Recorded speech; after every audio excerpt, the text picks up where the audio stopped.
Şimdi bu merdiveni şuraya koyduğumuzda bu çocukla aynı boyda oluyor mu?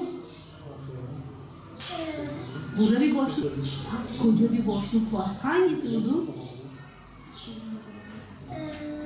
Çocuk mu, merdiven mi? Merdiven.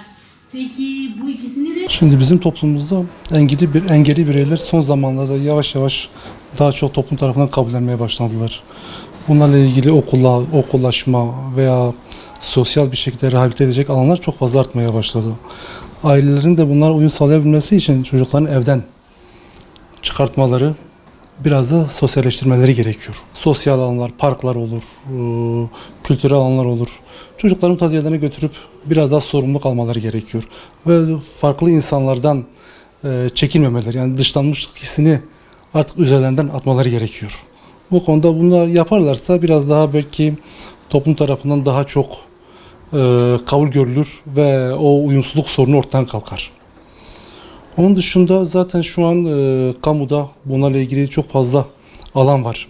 Özellikle özel eğitim anaokullarının açılması, okulların alt sınıflarının açılması, bu tür yerler sayesinde çocukların biraz daha sosyalleşmesi artıyor ve ailelerin yükü biraz daha hafifliyor. Ailelerin biraz daha bilinçlenip çocuklarını okula ve bu tür yerlere göndermeleri gerekiyor. Bu biraz daha ailenin üzerindeki sorumluluk yükünü de azaltacak ve de çocuğun biraz daha sosyalleşmesi ve toplumsallaşmasını sağlayacak. Yani bu konuda devlet ve aileler işbirliği yaparsa aslında çok daha net ve güzel bir şekilde sonuca ulaşılabilir. Şimdi ailenin eğitim içine girmesi hem eğitimin kalitesini artırır hem çocuğun yalnızlıktan kurtulmasını sağlar. Ne diyelim, çocuk okuldaki eğitimi evde de uygularsa, biraz daha aile çocuğu yalnız bırakmasa, üzerine düşeni yaparsa biraz daha farklı, daha başarılı sonuçlar elde etmiş olur. Biraz daha şey de var toplumda, engelli çocukların okula gitmemesi. Halbuki artık bunlara uygun okullar var. Özellikle son zamanlarda artan anaokulu ve özel alt sınıflar sayesinde bu oran gittikçe artmaya başlıyor. Yani çocukların buraya gitmesiyle beraber birçok sorun ortadan kalkacaktır aileler nezdinde. Yani çocukları görünce uzaylı görmüşler gibi davranmasınlar. Aa, senin çocuğun engelli mi? Ya senin çocuğun şöyle deyip de ailenin psikolojisini biraz da olumsuz etkiliyorlar. Hani normal bir çocukmuş gibi.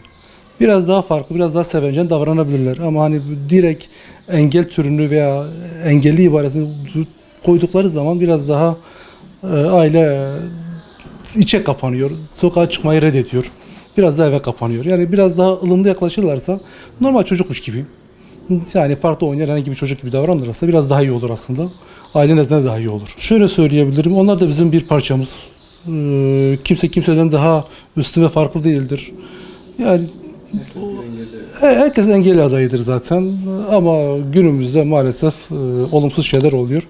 Umarım daha da olmaz böyle şeyler. Toplum biraz daha bilinçlidir.